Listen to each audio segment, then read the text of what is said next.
Next up is going to be setting up Apple devices and Android devices in the vehicle. So let's start off by adding in a device. On your phone, you're going to go to Bluetooth, and then you're just waiting for the device to show up. It should say Lincoln Nautilus, iPhone 14 Pro, that's me, I think.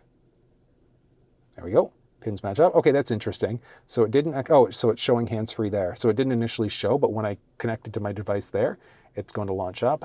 And yes, these are right. So we're going to pair. Allow contacts and favorites to sync. I'm going to say no to that one. But I'm connected.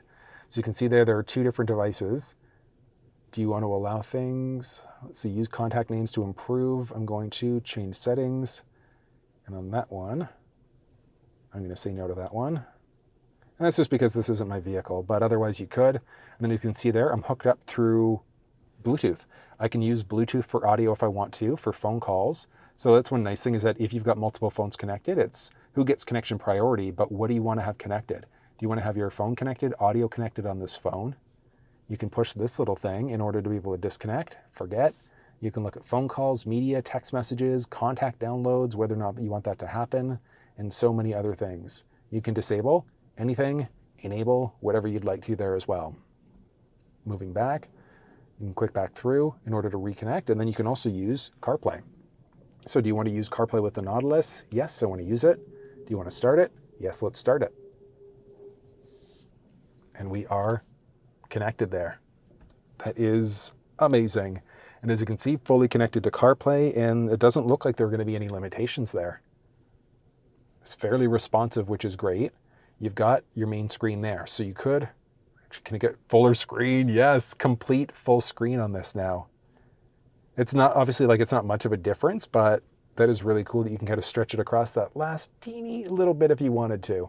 But on the outside, you've got your current time, connection levels, which map was opened last, which audio application was opened, and then which miscellaneous application was last opened. Moving here, you've got Apple Maps. Nice and responsive, no pinch to zoom. You've got to go in and out this way. You could also select this to move around if you wanted to. You could change up your heading that way if you want, search for destinations, etc. From there, you've also got Google Maps, and I think Google Maps will be the same thing. Yes, nice and responsive, no pinch to zoom capabilities. You can go this way in order to zoom in or out. Back to done. Search for addresses that way as well. You can go back home, swipe across, and I think Waze is going to be the same way. So still nice and responsive, which is great. Pushing there in order to zoom in or out. Hit done. You can let people know of police that are there, crash, traffic hazards, whatever the case may be. So Waze users are going to be familiar with that, but it's great. And like I said, so many different audio options that are available. So if you wanted to listen to podcasts, you could, music, audiobooks, live ones, or radio app. There are so many things that you can listen to through Apple CarPlay. And then one really neat thing is, let's say if you've got Waze set up, actually, let's go. Actually, I want to use a different, I'm even going to use Apple Maps on this one.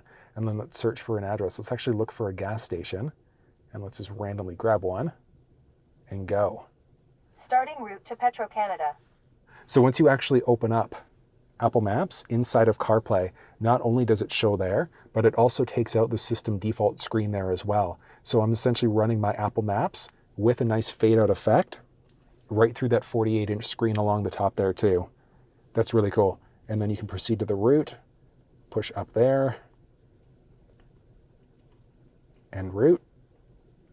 And then it's shot back out to Google Maps along the top there instead. If you go into your general settings, go to CarPlay, find the Nautilus, you can forget it, toggle CarPlay off while the phone's locked, or go to Customize.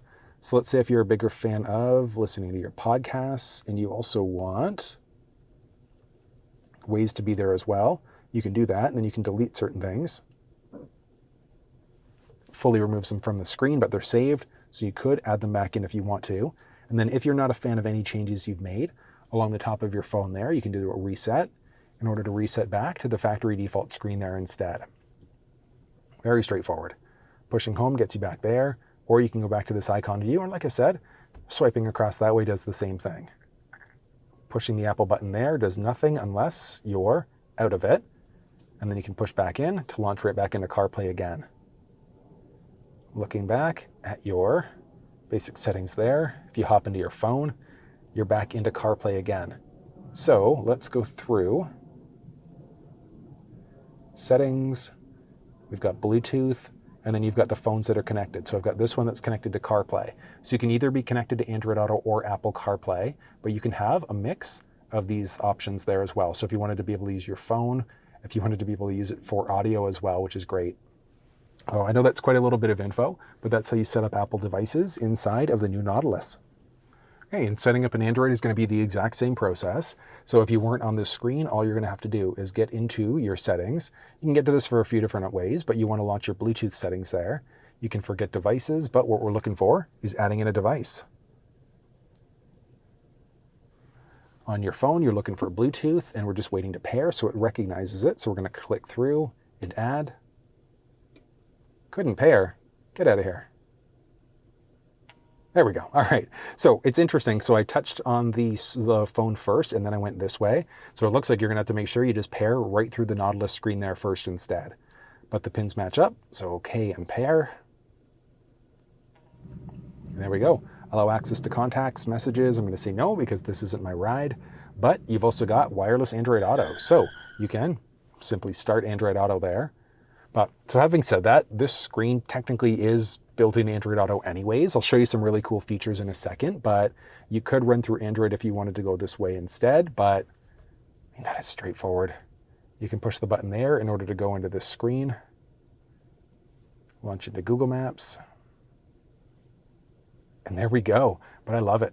Nice and responsive, pinch to zoom capabilities, which is great. That's nice. You can pop along the top there in order to be able to look at route options. So if you wanted to avoid highways, toll roads, ferries, use fuel efficient routes and things like that, change up your heading, plus or minus this way instead. So there's searching for addresses is straightforward. You can push this little icon in order to get to this little split screen there. And then if you wanted to go full screen either or, so you can go full screen maps, back home to this little screen.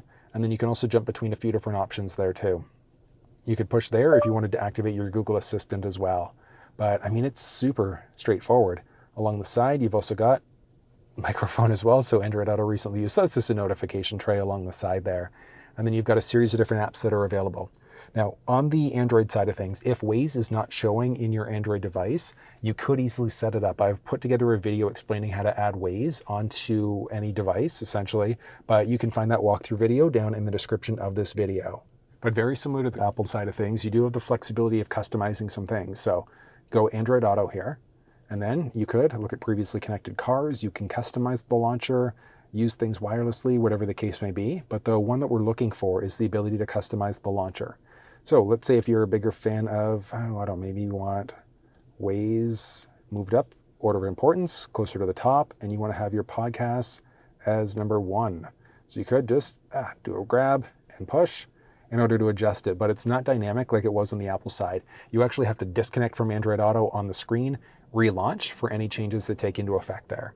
So, I mean, really all you're going to do, hop home. We're actually going back into, I didn't even launch it that way. That's unfortunate. So it looks like we've got to fully disconnect. So we're going to go settings, Bluetooth, and we're connected to the Galaxy. So let's disconnect from the Galaxy for a second. We're going to reconnect to Android Auto.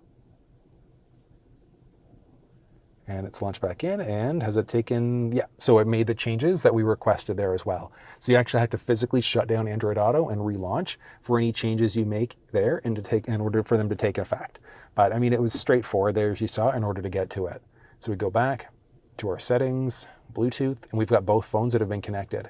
So it is straightforward there, but I mean, looking here, you see some things that are grayed out, and that's because you're currently connected to Android Auto. So if you wanted to, you could then just go and reconnect. And if you see there, so you've got one, so this phone's connected over Bluetooth specifically for audio. You could also have another phone set up for phone calls. So it's essentially going to be one or the other. So you can kind of do like a mix and match there if you want to, but it's either Android Auto or Apple CarPlay. So you can't do like phone calls for one and then Android Auto on the other, but you can kind of do a mix and match this way instead. And then if you wanted to be able to delete devices, you just connect through, pushing there. You can either disconnect or forget it. So let's forget, yes. And same idea, let's take this one. We're going to push through, forget, yes. And it's removed both phones from the vehicle.